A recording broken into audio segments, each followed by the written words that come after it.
Welcome back, Fragrance Fiend here today reviewing Springtime at a Park by Maison Margiela, part of the Replica range. Of course, it's an eau de toilette. I have 100ml, which I managed to borrow from someone. This is not something I personally wear. The provenance and period is Shanghai 2019. The description is blossoms and fruity notes. And they used to also have the gender on the fragrance as well, but they kind of removed that. But they call this one a unisex fragrance, but we'll get into that later. So the perfumer, whose name I do not want to butcher, has a very impressive resume. He currently works for Louis Vuitton. He's done a ton of JPGs. He even did Noir de Noir by Tom Ford and Wood Symphony by Amouage. But even a master perfumer such as him will have his limitations when working with the company who mass produces their fragrances. But anyway, this is what the brand have to say about the fragrance. Springtime at a Park conveys the sense of flowers in full bloom and the joyful sensation of springtime. Springtime at a Park captures the gentle, light and fresh floral atmosphere of a nice and romantic spring afternoon at the park. Blossoms appear everywhere and nature is cooling us. So let's get into the note breakdown. In the top you have pear, bergamot and blackcurrant with a heart of lily of the valley, jasmine and rose, lastly with a base of musk, vanilla and ambroxan. But anyway, let's give it a spray. I wonder if I can actually capture this without my main lighting. Right, so I'm not going to do what the brand suggests by spraying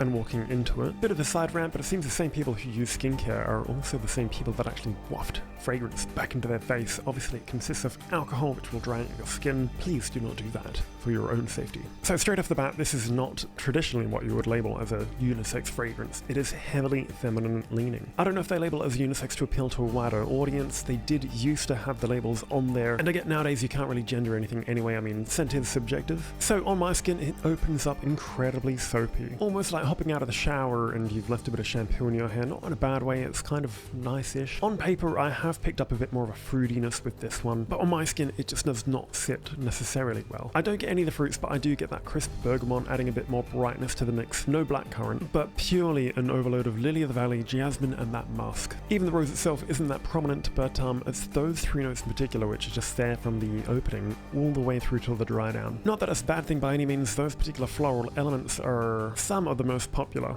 And I do agree that it's actually quite a pretty scent with a lot of character, a nice, simple, fresh floral. However, this whole scent profile has been done to death. You can pretty much get the same thing from any other designer brand. Everyone's got their white floral fragrance and there's so much crossover. I'm not even going to name a list of scents that you can get for a cheaper price. Literally just walk into your retailer and I guarantee you'll find one within a few minutes. The overall character of the scent, as I mentioned, does smell kind of pretty, but it does also lean a tiny bit more mature as well. I feel with how complex perfumery has gotten in recent years that the generic white florals are going to slowly die out before they come back again, as the more unisex fragrances are kind of taking over. I mean, you can see by Rado they release incredible genderless fragrances that anybody can really wear. I don't see why somebody can't get away with even some of their florals. What I don't seem to get in this fragrance, which I would have liked more of, is a bit more vanilla to give it a tiny bit more of a sweeter element. You are mixing fruits, citrus, florals, and the sweeter vanilla element, as well as trying to push a bit of richness from the rose as well. It's just too much they're trying to do, and it's just falling short. Once again, I'm not hating on this fragrance. It's a very popular DNA, which a lot of people have done. You could actually even spend twice as much as this to get the same profile, but you can also spend half as much as this to get a similar profile. Otherwise, it makes for a fairly nice gift for someone potentially over their mid-20s, but it is one you're probably going to chew through because performance is below average even for an eau de toilette. Projection is decent up until the first hour, but after that, you are going to notice it becomes a bit more of a skin scent when that muskiness climbs out a bit more. If I smelled it on someone else, I'd probably give it a 4 out of 10, but to me, I'm going to have to unfortunately give it a 2 out of 10. Simply because it's not something I'd wear, but I'd give it a 1 if I absolutely hated it. Complexity also suffers, it's quite linear. The floral element actually smells like it's decent quality, so I'm going to give it some extra points for that. But anyway, that's all for today's video. I'm really keen to check out Afternoon Delight. They haven't really had a pure vanilla fragrance in a while, and I feel like that one's going to get a lot of hype. Let's hope they do something a little more interesting with that one. Thanks for watching. I'll see you next time.